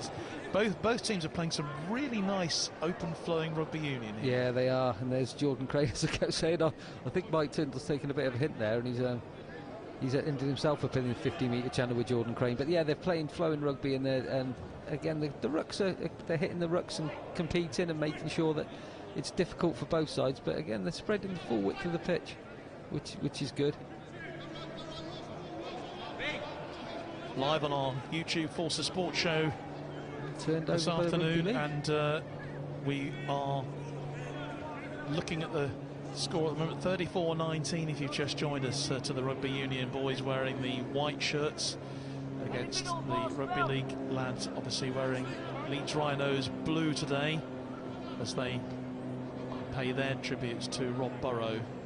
And everyone's thinking a lot about him, as we've heard him talked about today. Rob, if you're watching us this afternoon, then it'll be brilliant if you're watching us today, and a lot of thoughts with you and your family for the wonderful way that you're dealing with these situations that you find yourself in. But here come Rugby League again with Dan Runcie. Runs into trouble. He's still going, actually. He's shaken up a couple of challenges. Quick, still got a lot of pace in there. That's really quick. And they've retained the ball. They've retained the ball, and now been penalised, Union, for going over the top of the ball off their feet. Mike Tyndall, that was. We'll call him out for that one.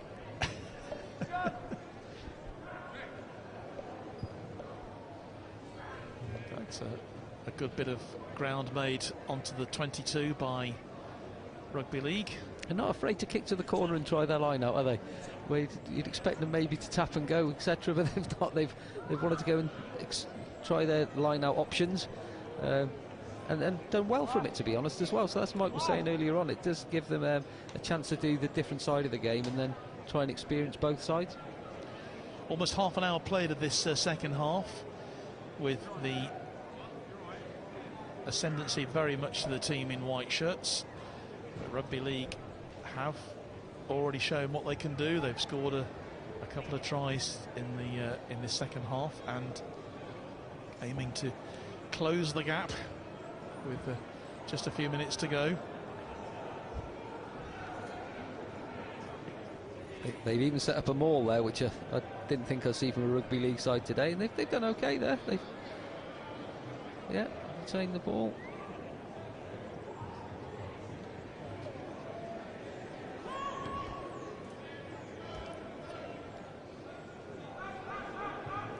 Opportunity then for Rugby League to drive themselves forward. That's good play again, isn't it? They've made some ground, and it's a ruck forming there. It looks like the ball has been won back though by the Rugby Union boys. Richie Orcard again is all over the place.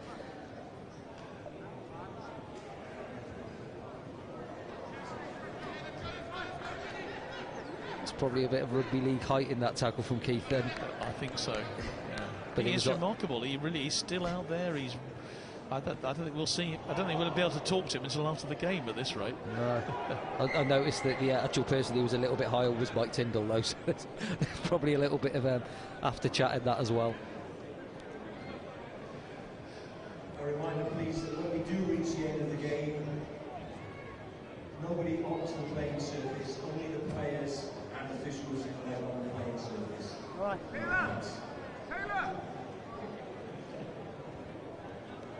So the uncontested scrum, which is fair enough for a match like this. There's Tyndall, just talking to us a few moments ago, and he's out there.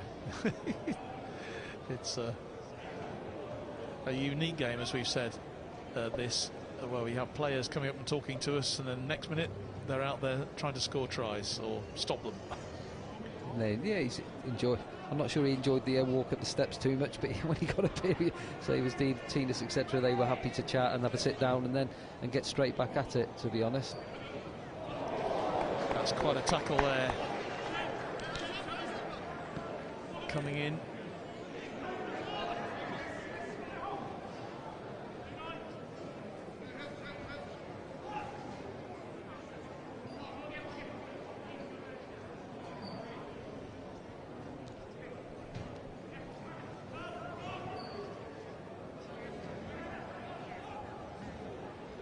Ball floated out wide.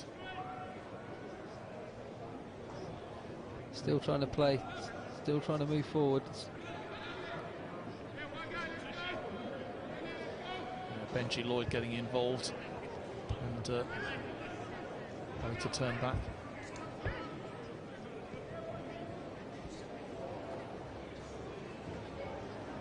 Looks like Liam Hucknall there was goes down in the ruck. Lovely touch forward. Be collected though by Armitage.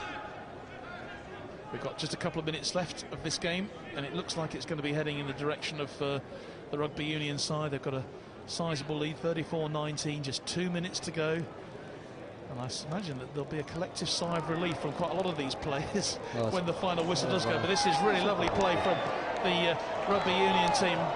Brilliant stuff. And that's going to be a lovely try. And over in the end is Rob Hawkins. Bristol, Leicester, Bath and Newcastle, 38 years old, as Hawkins goes in. That was a beautiful try, lovely move.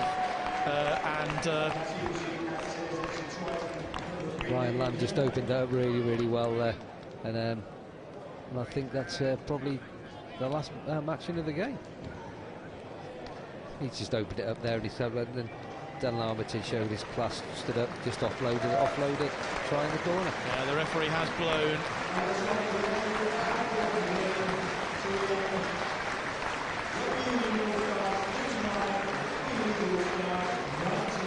So a 20 points victory for the Rugby Union boys.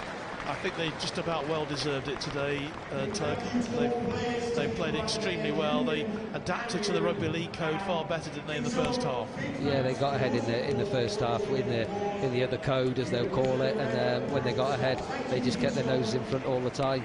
And both sides played some good rugby, some great collision in the first half in the Rugby League from both sides. Great carry, great collision, and then Rugby League, to be arguably, we were better in the ruck and in the set play of ruck and line out in the Rugby Union. So they can both play both codes, but it's a great effort for the charity again, and they've done really, really well on all counts. There's a few sore, limpid bodies out there as they come off the pitch, but they look like they've enjoyed themselves at the same time.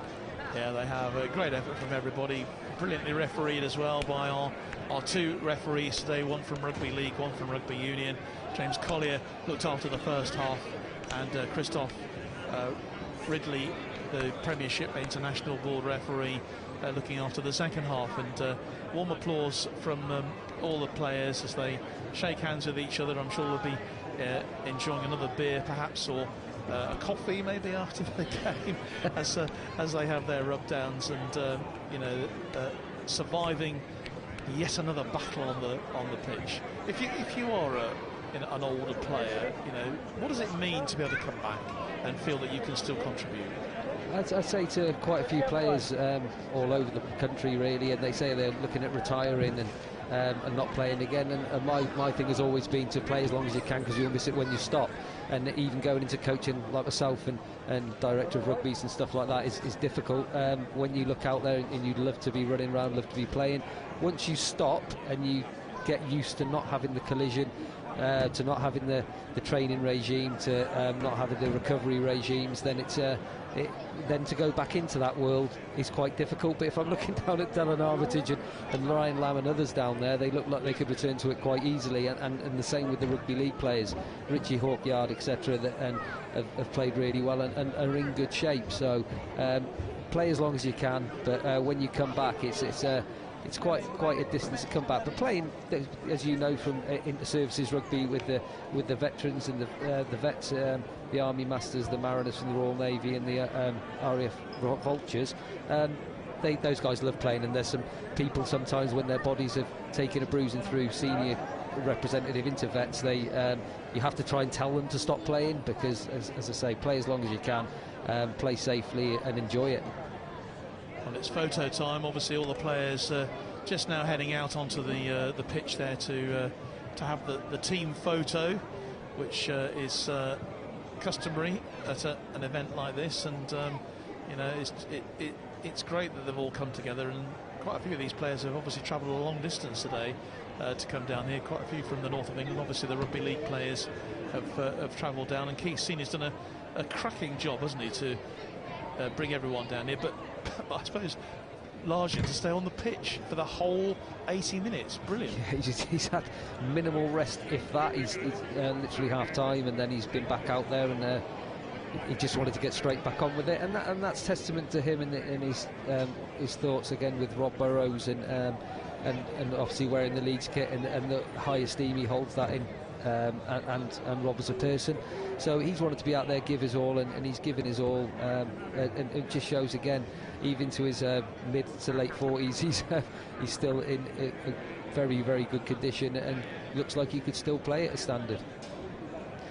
Well, we've had obviously the time just sort of running through that second half, because obviously the lead was 19 points to 7 at half-time when the players had played the Rugby League game, and in the second half Rob Cook added a try fairly early on. David Cook got a second try to put them 29-7 ahead, with Ryan Lamb, the son of Alan Lamb, of course, one of the chief organisers of Rugby for Heroes, getting in on the scoring as well. Rob Hawkins also getting that last try for 39-19, and it was I think a well-deserved victory for the Rugby Union boys. And of course what that means, Tug, is it's levelled the series now.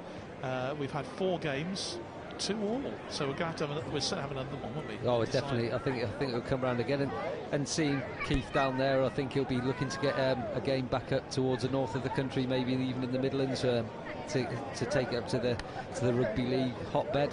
Although, as you said earlier on, it is spreading across the country, and it is a great exponent of sport. But I think he'll want to go back up to the north and see if they can get ahead again in the series. But it's great to see some younger players that have come through and out there, and the players have sort of moved on. And with Jordan Crane coming through now, Ryan Lamb included in the Union side, and Richie Hawkyard in the league side, some younger blood that will come through and carry it on and keep supporting this fantastic charity.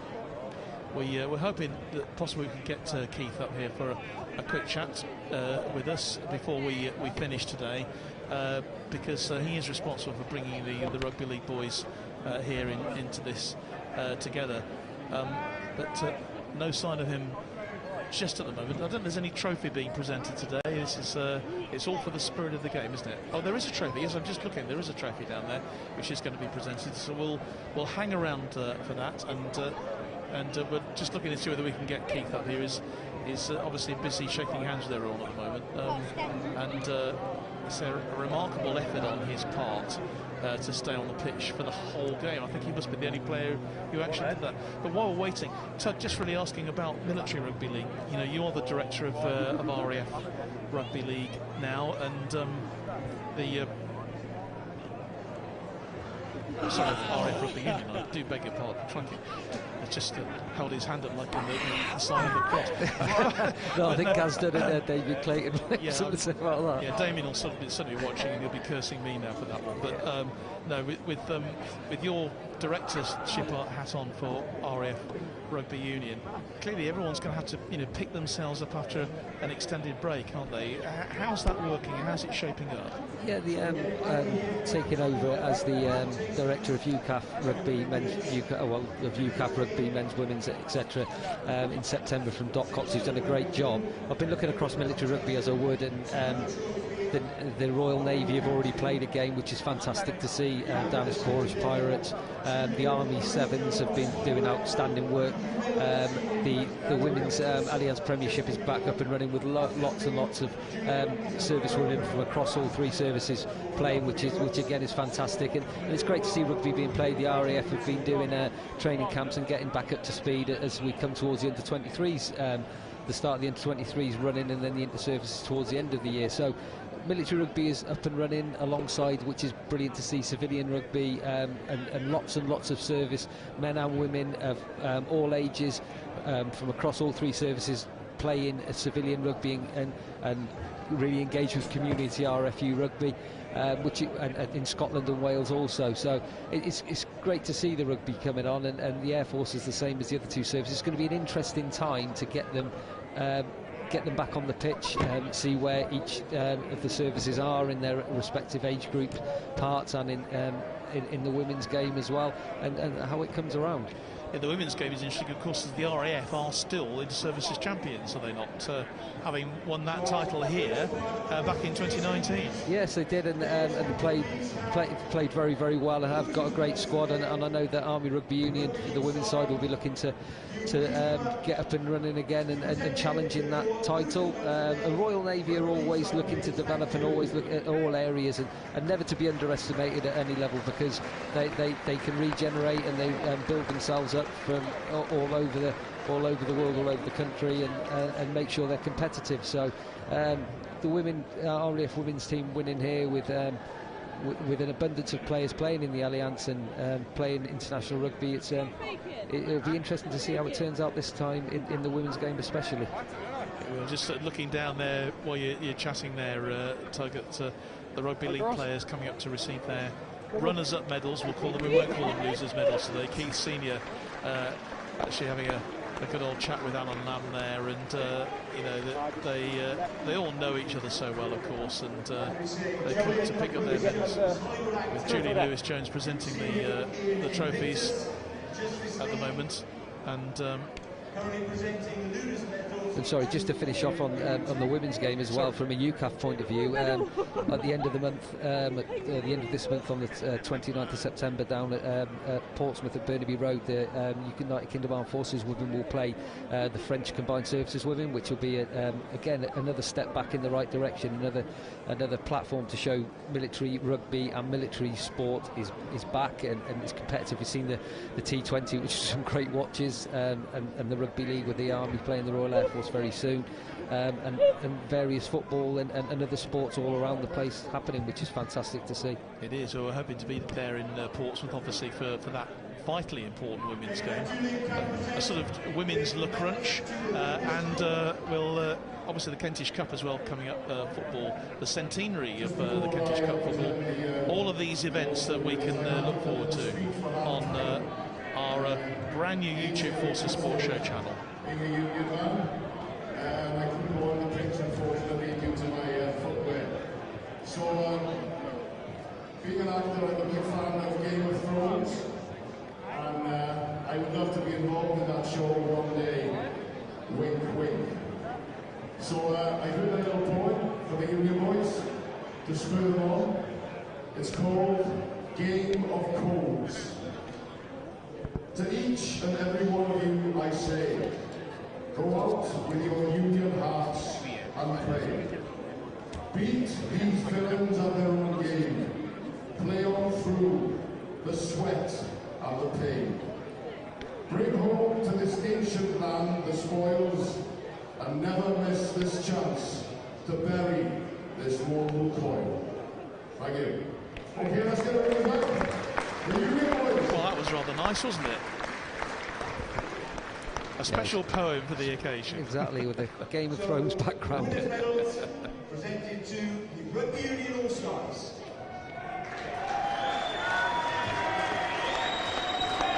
And Mike Tyndall will lead the team up to collect their winnings today.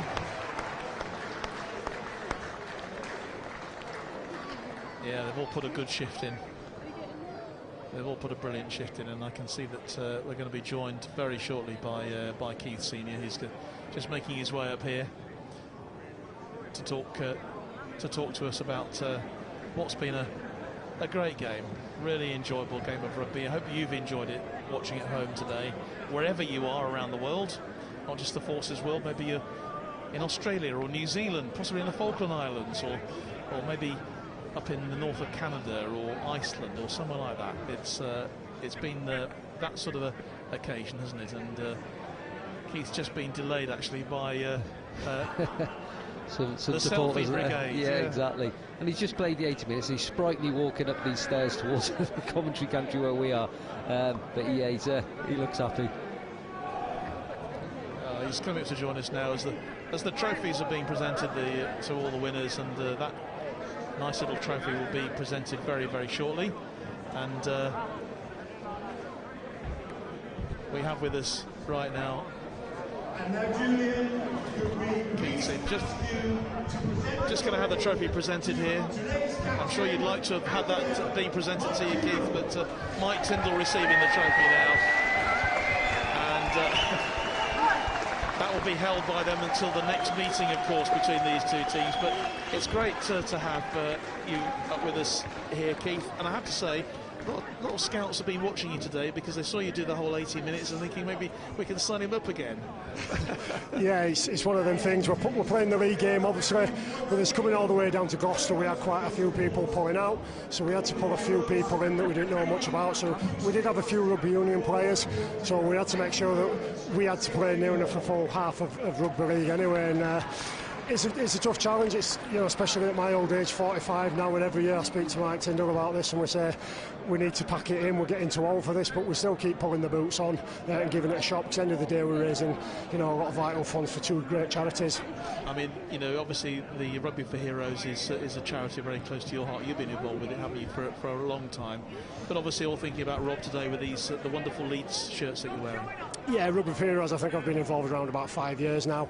Alan's one of them people who gets you involved, and he seems to be involved for life, so you just can't get away from him.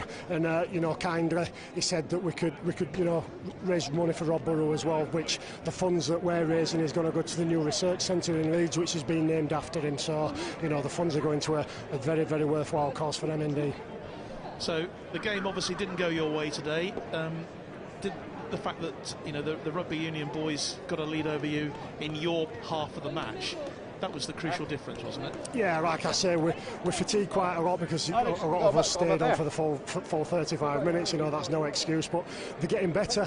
You know, they are getting better in our game. And we love the rugby union bit, and we tend to play very, very well when we're playing the rugby union side. You know, we scored more tries when we're playing rugby union, and it's not as physically demanding. It's not as physical. You know, it doesn't fatigue you as much. It's just when it comes to the breakdown where we just start to lose it a little bit. But us having a few rugby union players, you could see that it helped us in that ruck area.